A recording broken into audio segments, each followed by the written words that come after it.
নমস্কাৰ সকলোকে জ্ঞান কল্যাণ ইউটিউব চেনেললৈ মই লক্ষ্মীৰেখা গগৈ পুনৰবাৰ আদৰণি জনাইছোঁ। মই নৱম শ্ৰেণীৰ বিজ্ঞান পাঠ্যপুথিৰ অন্তৰ্গত পঞ্চম অধ্যায়ৰ জীৱৰ মৌলিক একক এই পাঠটিৰ বিষয়ে আলোচনা কৰি আছিলোঁ।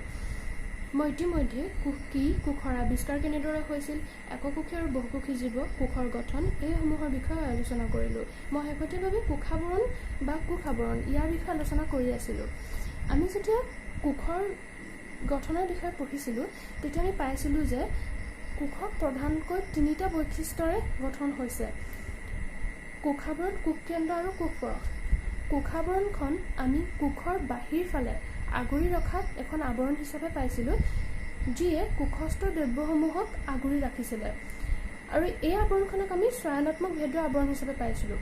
কিয়নো এই আৱৰণখনে কিছুমান খাদ্য সামগ্ৰী অথবা অন্যান্য গেছজাতীয় পদাৰ্থসমূহ কোষৰ ভিতৰলৈ অহা যোৱা কৰিবলৈ চিলেক্ট কৰিহে পঠিয়াইছিলে। তাতে আমি ব্যাপন প্ৰক্ৰিয়া, আকৃতি প্ৰক্ৰিয়া ইয়াৰ বিষয়েও পঢ়িছিলোঁ। এতিয়া মই দ্ৰব্য সলিউশ্যনৰ বিষয়ে আলোচনা কৰিম। দ্ৰব্য প্ৰধানকৈ তিনি প্ৰকাৰৰ: অল্পসাৰী দ্ৰব্য, অতিসাৰী দ্ৰব্য, সমসাৰী দ্ৰব্য। এতিয়া মই অল্পসাৰী দ্ৰব্যৰ বিষয়ে আলোচনা কৰিম। এইখিনি গ্ৰাহত থকা পানী এটা কোষ দি দিছোঁ। ইয়াত বাহিৰৰ অঞ্চলৰ গ্ৰাহতাটো বেছি হ'ব, বাহিৰৰ পানীখিনি গ্ৰাহতাটো বেছি হ'ব আৰু কোষৰ ভিতৰৰ গ্ৰাহতাটো কম হ'ব বাহিৰতকৈ তুলনাত। গতিকে ইয়াত পানীৰ গতি ক'ৰ পৰা ক'লৈ গতি কৰিব? আমি আকৃতি প্ৰক্ৰিয়া অনুসৰি পাইছিলোঁ যে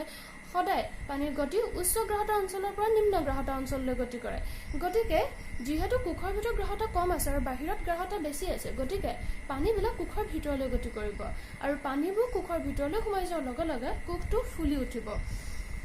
ঠিক এটা বেলুনৰ দৰে, যদি আমি বেলুনটোত বায়ু ভৰাই ভৰাই গৈ থাকোঁ কি হ'ব? বেলুনটো ফুলি উঠিব। ঠিক ইয়াতো কোষটো ফুলি উঠিব আৰু ইয়াকে কোৱা হ'ব অল্পসাৰী দ্ৰব্য, হাইপটনিক সলিউশ্যন।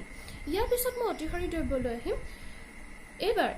বাহিৰৰ পানীখিনি গ্ৰাহতাটো কম আৰু কোষৰ ভিতৰৰ গ্ৰাহতাটো বেছি। গতিকে আকৃতি প্ৰক্ৰিয়া অনুসৰি কি হ'ব? কোষৰ পৰা পানীবিলাক বাহিৰলৈ গতি কৰিব, কিয়নো কোষৰ ভিতৰতো উচ্চ গ্ৰাহতা অঞ্চল আৰু কোষৰ বাহিৰতো নিম্ন গ্ৰাহতা অঞ্চল। আৰু পানীবিলাক কোষৰ ভিতৰৰ পৰা যেতিয়া বাহিৰলৈ ওলাই আহিব তেতিয়া কোষটো সংকুচিত হ'ব আৰু ইয়াকে কোৱা হ'ব অতিসাৰী দ্ৰব্য, হাইপাৰটনিক সলিউশ্যন। ইয়াৰ পিছত সমসাৰী দ্ৰব্য, আইচটনিক সলিউশ্যন। ইয়াত কোনো ধৰণৰ গতি নহয়, কিয়নো কোষৰ ভিতৰৰ গ্ৰাহতা আৰু বাহিৰৰ গ্ৰাহতাটো সমান হ'ব। ইয়াৰ পিছত মই কোষাৱৰণখন গঠনৰ বিষয়ে আলোচনা কৰিম। কোষাৱৰণখন প্ৰধানকৈ লিপিড আৰু প্ৰটিনৰ দ্বাৰা গঠিত হৈছে। লিপিড আৰু প্ৰটিন হৈছে জৈৱ অণু আৰু কোষাৱৰণখনৰ এই গঠন আমি খালী চকুৰে দেখা নাপাওঁ। ইয়াক চাবৰ বাবে আমাক ইলেক্ট্ৰন অন্বেষণ যন্ত্ৰৰ সহায়ৰ প্ৰয়োজন হ'ব। ইয়াৰ পিছত মই কোষাৱৰণখনৰ এটা গুণৰ বিষয়ে আলোচনা কৰিম। সি হৈছে কোষাৱৰণখন নমনীয় গুণ বিশিষ্ট, অৰ্থাৎ ই ফ্লেক্সিবল হয়, যাৰ বাবে কোষে বহি পৰিৱেশৰ পৰা অৰ্থাৎ বাহিৰৰ পৰিৱেশৰ পৰা খাদ্য আৰু অন্যান্য বস্তু গিলিব পাৰে আৰু এই প্ৰক্ৰিয়াটোকে কোৱা হয় অন্তঃকোষীয় ভক্ষণ, এণ্ডোচাইটোচিছ বুলি। ইয়াৰ উদাহৰণস্বৰূপে আমি এমিবাৰ কথা ক'ব পাৰোঁ। এমিবাই এই প্ৰক্ৰিয়াৰ দ্বাৰা অৰ্থাৎ অন্তঃকোষীয় ভক্ষণৰ দ্বাৰা খাদ্য গ্ৰহণ কৰে। এতিয়া আমি কোষটোক আৱৰি ৰখা অন্য এখন আৱৰণ কোষবেৰৰ বিষয়ে আলোচনা কৰিম, চেলৱাল। কোষবেৰখন কেৱল আমি উদ্ভিদ কোষতহে দেখিবলৈ পাওঁ, অৰ্থাৎ ইয়াক আমি প্ৰাণী কোষত দেখিবলৈ নাপাওঁ। উদ্ভিদ কোষ আৰু প্ৰাণী কোষৰ অন্যতম পাৰ্থক্য হৈছে যে উদ্ভিদ কোষত আমি কোষবেৰখন পাওঁ, কিন্তু প্ৰাণী কোষত আমি কোষবেৰখন নাপাওঁ। কোষবেৰখন ডাঠ হয়, এখন মোটা আৱৰণ হয় আৰু ই কোষাৱৰণৰ বাহিৰ ফালে থাকে।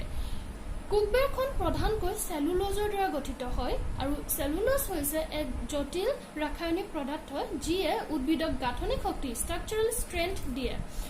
এতিয়া অন্য এক প্ৰক্ৰিয়া প্ৰটোপ্লাজমৰ সংকোচনৰ বিষয়ে আলোচনা কৰিম। আমি অল্পসাৰী দ্ৰব্য, অতিসাৰী দ্ৰব্য, সমসাৰী দ্ৰব্যৰ বিষয়ে পঢ়িছিলোঁ। যেতিয়া আমি অতিসাৰী দ্ৰব্যৰ বিষয়ে পঢ়িছিলোঁ তেতিয়া আমি পাইছিলোঁ যে এটা কম গ্ৰাহতা থকা পানী এখিনিত বেছি গ্ৰাহতা থকা কোষ এটা আমি দি দিছিলোঁ আৰু পানীবিলাক কোষৰ পৰা বাহিৰলৈ ওলাই গৈছিল, যিহেতু কোষৰ ভিতৰৰ অঞ্চলটো উচ্চ ঘনত্ব অঞ্চল আছিল আৰু বাহিৰৰ অঞ্চলটো নিম্ন ঘনত্ব অঞ্চল আছিল। আৰু যেতিয়া কোষৰ পৰা পানীবিলাক ওলাই যায় তেতিয়া কোষটো সংকোচন হৈ আহে আৰু এই প্ৰক্ৰিয়াটোকে প্ৰটোপ্লাজমৰ সংকোচন, প্লাজমলাইচিছ বুলি কোৱা হয়। কোষবেৰৰ এক তাৎপৰ্যপূৰ্ণ কাৰ্য হৈছে যে ই কোষবোৰক অল্পসাৰী দ্ৰব্যত ফাটি যোৱাত বাধা দিয়ে। যেতিয়া আমি অল্পাক্ষাৰী দ্ৰব্যৰ বিষয়ে পঢ়িছিলোঁ তেতিয়া আমি পাইছিলোঁ যে এটা বেছি গ্ৰাহত থকা পানী এখিনিত কম গ্ৰাহত থকা কোষ এটা ডুবাই দিছিলোঁ আৰু ইয়াৰ লগে লগে কোষৰ ভিতৰলৈ পানীবিলাক গতি কৰিছিলে কিয়নো যেতিয়া আমি আকৃতি প্ৰক্ৰিয়া পঢ়িছিলোঁ তেতিয়া আমি পাইছিলোঁ যে পানীৰ গতি সদায় উচ্চ গ্ৰাহত অঞ্চলৰ পৰা নিম্ন গ্ৰাহত অঞ্চললৈ যায় আৰু যেতিয়া পানীবিলাক কোষৰ ভিতৰত সোমাই যায় কোষটো উফন্দি উঠে মানে সি ফুলি উঠে আৰু এই কোষবেৰখনে ফুলি উঠা বেৰবিলাকৰ বিপৰীত দিশত হেঁচা প্ৰদান কৰে যাৰ বাবে কোষটো ফাটি যাব নোৱাৰে এতিয়া মই কোষবেৰ সেল ওয়াল আৰু কোষাবৰণ সেল মেমব্ৰেনৰ পাৰ্থক্যৰ বিষয়ে আলোচনা কৰিম 1 নম্বৰ পাৰ্থক্য কোষবেৰখন কেৱল উদ্ভিদ কোষতহে থাকে ইয়াক আমি প্ৰাণী কোষত দেখিবলৈ নাপাওঁ কিন্তু কোষাবৰণখন উদ্ভিদ কোষ আৰু প্ৰাণী কোষ দুয়োবিধ কোষতে দেখিবলৈ পাওঁ 2 নম্বৰ পাৰ্থক্য কোষবেৰখন ভেদ্য আৱৰণ হয় অৰ্থাৎ ই পাৰ্মিয়েবল হয় ই সামগ্ৰীসমূহ অহা যোৱা কৰাত কোনো বাধা প্ৰদান নকৰে কিন্তু কোষাবৰণখন আকৌ চয়নাত্মক ভেদ্য আৱৰণ হয় অৰ্থাৎ ই সিলেক্টিভলি পাৰ্মিয়েবল মেমব্ৰেন হয় 3 নম্বৰ পাৰ্থক্য কোষবেৰখন ডাঠ হয় আৰু মোটা আৱৰণ হয় আৰু ই কোষাবৰণখনৰ বাহিৰ ফালে অৱস্থিত হয় কিন্তু কোষাবৰণখন আকৌ তুলনামূলকভাৱে পাতল হয় কোষবেৰতকৈ আৰু ই নমনীয় গুণ বিশিষ্ট হয় আৰু এই গুণটোৰ বাবে ই অন্তঃকোষীয় ভক্ষণ মানে এণ্ডোচাইটোচিছ কৰিব পাৰে এতিয়া 4 নম্বৰ পাৰ্থক্য কোষবেৰখন মৃত কোষেৰে গঠিত হয় কিন্তু কোষাবৰণখন জীৱিত কোষেৰে গঠিত হয় ইয়াৰ পিছত মই কোষ কেন্দ্ৰ নিউক্লিয়াছৰ বিষয়ে আলোচনা কৰিম কোষৰ গঠনৰ বিষয়ে প্ৰকৃতে তোমালোকে গম পাইছিলা যে কোষটো প্ৰধানকৈ 3টা বৈশিষ্ট্যৰে গঠিত হৈ আছে কোষাবৰণ কোষ কেন্দ্ৰ আৰু কোষ পৰক মই এটা প্ৰাণী কোষ অংকন কৰিছো আৰু তাত এই 3টা বৈশিষ্ট্য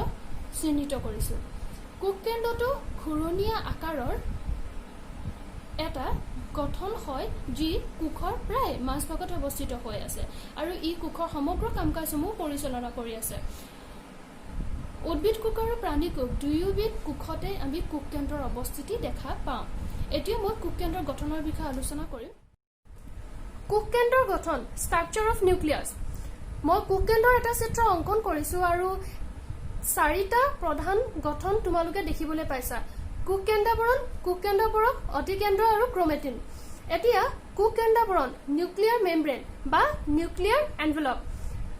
কোষটো কাবৈ ৰখা যেনেদৰে তোমালোকে কোষাবৰণ বা উদ্ভিদৰ কোষত কোষবেৰখন দেখিবলৈ পাইছিলা ঠিক তেনেদৰে কোষ কেন্দ্ৰটোকো এখন আৱৰণে আৱৰি ৰাখিছে আৰু সেইখন হৈছে কোষ কেন্দ্ৰাবৰণ নিউক্লিয়াৰ মেমব্ৰেন এই আৱৰণখন 2 তৰপীয়া হয় আৰু যথেষ্ট ৰন্ধ্ৰযুক্ত হয় আৰু সেই ৰন্ধ্ৰবিলাকৰ মাজেদিয়ে কোষ কেন্দ্ৰৰ পৰা সামগ্ৰীসমূহ কোষ পৰকলৈ অহা যোৱা কৰিব পাৰে ইয়াৰ পিছত কোষ কেন্দ্ৰ পৰক নিউক্লিওপ্লাজম যেনেদৰে কোষটো মই অংকন কৰোতে কোষ পৰক তোমালোকে দেখিবলৈ পাইছিলা ঠিক তেনেদৰে কোষ কেন্দ্ৰৰ ভিতৰতো কিছুমান অৰ্ধজলীয় পদাৰ্থ দেখিবলৈ পোৱা যায় আৰু এইবিলাকক কোষ কেন্দ্ৰ পৰক বুলি কোৱা হয় ইয়াৰ পিছত মই এটা ডাঠ ঘূৰণীয়া গঠন অংকন কৰিছো আৰু তাক অতিকেন্দ্ৰ নিউক্লিয়াছ বুলি কোৱা হয় এতিয়া তোমালোকে চোৱা ক্ৰোমেটিন মই যেতিয়া কোষৰ আৱিষ্কাৰৰ বিষয়ে আলোচনা কৰিছিলো তেতিয়া তোমালোকক কোষ মতবাদ সেল থিয়ৰীৰ বিষয়ে কৈছিলো আৰু তাৰ পৰা আমি গম পাইছিলো যে এটা কোষ ইয়াৰ পূৰ্বৱৰ্তী কোষৰ পৰা সৃষ্টি হয় অৰ্থাৎ কোষবিলাকে বিভাজন কৰিব পাৰে আৰু এটা কোষৰ পৰা ইয়াৰ পিছৰ কোষটোলৈ চাৰিত্ৰিক বৈশিষ্ট্যসমূহ পাৰ হৈ যোৱাৰ ক্ষেত্ৰত ক্ৰোমেটিনে প্ৰধানকৈ সহায় কৰে কোষ যেতিয়া বিভাজিত অৱস্থাত নাথাকে তেতিয়া ক্ৰোমেটিনবিলাক সূতাৰ দৰে মেৰ বান্ধি জুট খাই পেলাই থাকে অৰ্থাৎ থ্ৰেড লাইক ষ্ট্ৰাকচাৰ হিচাপত আমি ইয়াক পাওঁ কিন্তু যেতিয়া কোষৰ বিভাজনৰ সময় হয় তেতিয়া ই দণ্ডাকাৰ ৰূপতহে আমি তাক পাওঁ আৰু তেতিয়া তাক ক্ৰোমোজোম বুলি কোৱা হয় ক্ৰোমোজোমবিলাক প্ৰধানকৈ প্ৰটিন আৰু ডিএনএৰ দ্বাৰা গঠিত হৈছে ডিএনএ হৈছে ডিঅক্সিৰাইবো নিউক্লিক এচিড আৰু ডিএনএৰ কাৰ্যকৰী এককক জিন বুলি কোৱা হয় ডিএনএবোৰক জেনেটিক মেটেৰিয়েল বুলি কোৱা হয় অৰ্থাৎ বংশগতিৰ বাহক সাধাৰণভাৱে ক'বলৈ গ'লে তোমাৰ এনে কিছুমান ক্যাৰেক্টাৰ আছে যিবিলাক তোমাৰ পেৰেণ্টছৰ লগত মিলে হয়তো তুমি দেখিবলৈ একে হ'ব পাৰা হয়তো তোমাৰ বিহেভিয়াৰ মিলিব পাৰে এই যে ক্যাৰেক্টাৰসমূহ ট্ৰান্সফাৰ হৈ আহিছে তোমাৰ পেৰেণ্টছৰ পৰা ইয়াৰ মূলতে হৈছে ডিএনএ বিলাকে এটা প্ৰজন্মৰ পৰা ইয়াৰ পিছৰ প্ৰজন্মলৈ মানে জেনেৰেশ্যন টু জেনেৰেশ্যন ক্যাৰেক্টাৰবিলাক ট্ৰান্সফাৰ কৰি আছে এতিয়া চোৱা মই প্ৰকোষকেন্দ্ৰীয় কোষ আৰু সংকোষকেন্দ্ৰীয় কোষ অংকন কৰিছো যেতিয়া মই নিউক্লিয়াছৰ বিষয়ে কৈছিলো তেতিয়া মই কৈছিলো যে কোষ কেন্দ্ৰ উদ্ভিদ কোষ আৰু প্ৰাণী কোষ দুয়োবিধ কোষতে আমি দেখিবলৈ পাওঁ কিন্তু এনে কিছুমান জীৱ আছে যাৰ কোষৰ কোষ কেন্দ্ৰৰ কেন্দ্ৰাৱৰণখন নাথাকে মানে নিউক্লিয়াৰ এনভেলপখন নাথাকে তেনে ধৰণৰ কোষক প্ৰকোষ কেন্দ্ৰীয় কোষ বুলি কোৱা হয় মানে প্ৰ'কেৰিয়টিক সেল এতিয়া প্ৰ মানে হৈছে প্ৰিমিটিভ বা প্ৰাইমেৰী যাক আদিম বুলি কোৱা হয় আৰু কেৰিয়টিক মানে কেৰিয়ন মানে নিউক্লিয়াছ যাক কোষ কেন্দ্ৰ বুলি কোৱা হয় আৰু যিবিলাক কোষত কোষ কেন্দ্ৰৰ কেন্দ্ৰাৱৰণখন স্পষ্টকৈ আমি দেখিবলৈ পাওঁ তেনেবিলাক কোষক সংক্ৰোশ কেন্দ্ৰীয় কোষ মানে ইউকেৰিয়টিক সেল বুলি কোৱা হয় আৰু যিবিলাক জীৱই প্ৰকোষ কেন্দ্ৰীয় কোষ বহন কৰে তাক প্ৰ'কেৰিয়টছ আৰু যিবিলাক কোষে সংক্ৰোশ কেন্দ্ৰীয় কোষ বহন কৰে তাক ইউকেৰিয়টছ বুলি কোৱা হয় এতিয়া প্ৰকোষ কেন্দ্ৰীয় কোষৰ চিত্ৰটোলৈ চোৱা তাত কোষ কেন্দ্ৰৰ পৰিৱৰ্তে নিউক্লিয়ড আছে আৰু কোষবেৰ আছে কোষাবৰণ আছে কোষ পৰক আছে প্ৰকোষ কেন্দ্ৰীয় কোষৰ উদাহৰণ স্বৰূপে বেক্টেৰিয়া কোষৰ কথা ক'ব পাৰি বা আৰ্কেৰিয়া কোষৰ কথা ক'ব পাৰি আৰু সংক্ৰোশ কেন্দ্ৰীয় কোষৰ মতেতো আমি উদ্ভিদ কোষ আৰু প্ৰাণী কোষ দুয়োবিধ কোষৰ কথা আমি ক'ব পাৰো আৰু ইয়াত সংক্ৰোশ কেন্দ্ৰীয় কোষৰ উদাহৰণ স্বৰূপে মই প্ৰাণী কোষটো অংকন কৰিছো ইয়াত সংক্ৰোশ কেন্দ্ৰীয় কোষৰ উদাহৰণ স্বৰূপে যিটো প্ৰাণী কোষ মই অংকন কৰিছো তাত কিছুমান গঠন তোমালোকে দেখিবলৈ পাইছা এইবিলাক কোষ অংগাণু হয় সকলোবিলাক মই অংকন নাই কৰা এই কোষ অংগাণুৰ বিষয়ে মই পৰৱৰ্তী সময়ত তোমালোকৰ লগত আলোচনা কৰিম ইয়াৰ পিছত মই তোমালোকক প্ৰকোষ কেন্দ্ৰীয় কোষ আৰু সংক্ৰোশ কেন্দ্ৰীয় কোষৰ মাজৰ পাৰ্থক্যৰ বিষয়ে আলোচনা কৰিম the difference between prokaryotic cell and eukaryotic cell প্ৰথম পাৰ্থক্য প্ৰকোষ কেন্দ্ৰীয় কোষ আকাৰত সাধাৰণতে সৰু হয় ইয়াক 1 পৰা 10 মাইক্ৰনৰ ভিতৰত দেখা যায় কিন্তু সংক্ৰোশ কেন্দ্ৰীয় কোষৰ আকাৰ প্ৰকোষ কেন্দ্ৰীয় কোষতকৈ তুলনামূলকভাৱে ডাঙৰ হয়